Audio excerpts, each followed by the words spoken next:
Giặc lắm này.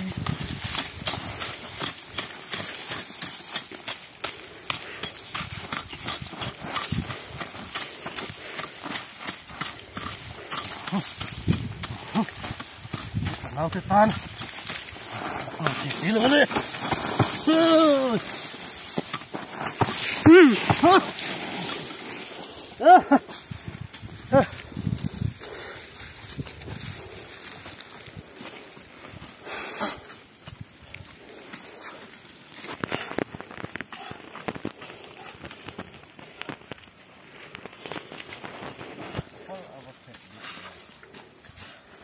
Cảm ơn ông.